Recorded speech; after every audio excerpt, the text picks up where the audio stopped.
Bonjour Patrick. Bonjour. Merci d'être ici avec nous ce soir. Avec plaisir.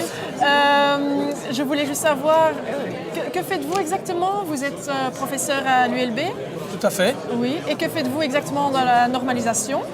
Donc en fait, notre idée était de faire vraiment connaître la normalisation aux étudiants depuis le début de leurs études, de manière à ce que les étudiants sachent ce qu'est la normalisation, ce que ça peut leur amener, de connaître la NBN, d'avoir accès aux normes et d'avoir le réflexe d'aller chercher des informations dans les normes et d'avoir le réflexe de regarder si ce qu'ils font est lié ou est suivant les normes en vigueur, de manière à avoir ce réflexe de penser aux normes et de regarder si ce qui est réalisé par les étudiants est en cohérence avec la normalisation.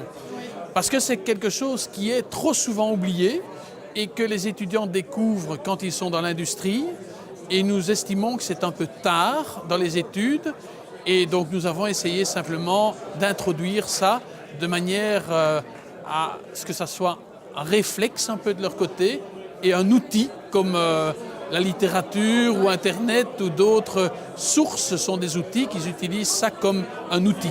Oui. Et quels sont les avantages alors pour vous en tant que professeur, que les étudiants sachent tout? Je pense que c'est vraiment au niveau de la professionnalisation des étudiants, ça les met sur la voie de la professionnalisation.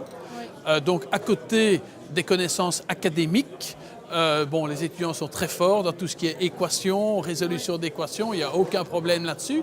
Mais du côté professionnel, c'est souvent moins marqué dans les études et la normalisation est une manière vraiment intéressante de professionnaliser la connaissance qu'ils ont. Oui. Et quels sont les avantages des normes pour vous alors et pour les étudiants? Qu'ils sachent ou qu'ils remarquent que des idées que l'on peut avoir sont contraires aux normes ou plutôt parfois avoir des idées qui sont inspirées par la normalisation, avoir quelque chose, un balisage, si on veut, des idées. Ça, c'était aussi un peu l'objectif. Oui. Et vous croyez que le NBN, pour l'instant, est assez connu auprès des étudiants? Je pense que la NBN n'est pas assez connue tout court, ni au niveau des étudiants, ni au niveau du grand public, ni même au niveau de l'industrie. Certainement, en essayant que ça soit connu par les étudiants dès, ici on commence en deuxième année du cursus, c'est certainement une manière d'avoir plus de monde qui connaît la NBN.